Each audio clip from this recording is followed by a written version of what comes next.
Hello, I'm Kevin Green, the editor of Improve Your Course Fishing magazine, and the guy behind me, well, that's Bob Roberts, a regular in the magazine every single month. Now, the water we've come to today is on the Wyreside Lakes fishery in Lancashire, and it's called Sunnyside 1 pool. Now, Sunnyside 1 is famous for its carp. It's got dozens of 20-pounders, several over 30 pounds. That's not what Bob's after today though, oh no. He's got a waggler rod in his hand, and the baits he's got, sweet corn, maggots, casters and hemp. Yep, Bob is after roach. Like many big carp waters, Sunnyside 1 is home to millions of roach, including some really big ones. So I think what we need to do is find out how Bob's going to catch them. Well, as Kevin's told you, we're here on Sunnyside 1 and I'm having a fabulous day's fishing. The biggest problem I've got today is not getting bites. There are just too many fish in the swim here. It's absolutely paved with roach, and they're at all levels in the water and they're all different sizes. So I'm just going to run you through the rig that I'm using at the moment. I'm using a very simple Drennan insert crystal waggler, and it's 2.5 AA loading. I've got 2 AAs immediately below the float, which you'll see there is held by a silicone adapter. That enables me, if I want to change the float. If it gets windier or gets calmer even, I can put a smaller float or a larger float on. Beneath the float, I've got one number 4 and 1 Stotts. I like these Stotts because they give you a nice, simple, steady flow of your bait through the water. But that one is there just as a lock-in shot and to give me a depth marker. But if I want, I can drop it down to the bulk shots. Working down the rig, if you come back to mid-water, I have 4 Stotts. The number 8 Stotts, all in a row. I can pull them apart, they slide very easily on the line as you can see, or I can hold them together as one bulk shot. The thing about these, when they hit the water, it's not like a split shot that goes with a big splash. These fall gently on the water. Beneath that I have a bulk of 3 Stotts, then 1 Stott, a tiny dropper Stott and a size 18 hook. And I'm ringing the changes with my bait here. I'm trying single caster, double caster, corn, maggots, all to no avail. Doesn't matter what I put out there, I get bites.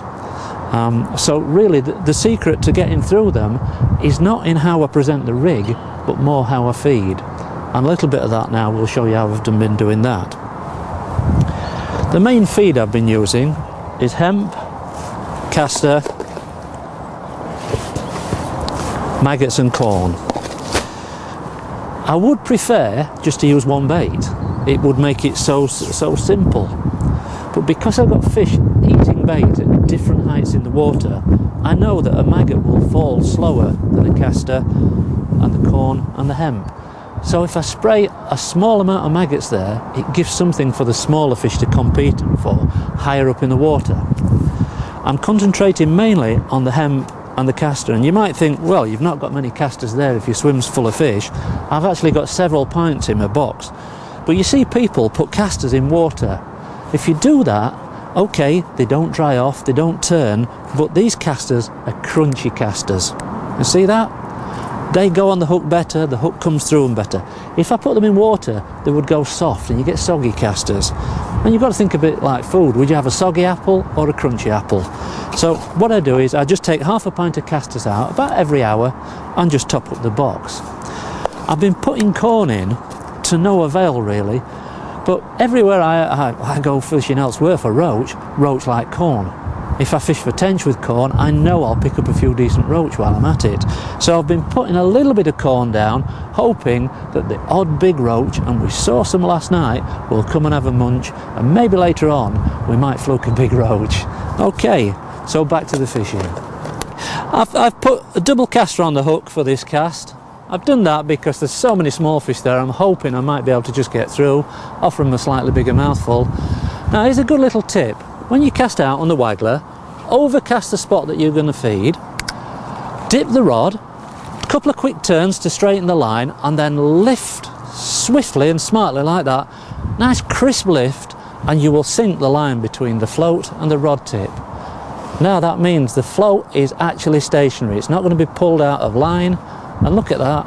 It's nicely settled and gone under, and we're straight into a fish.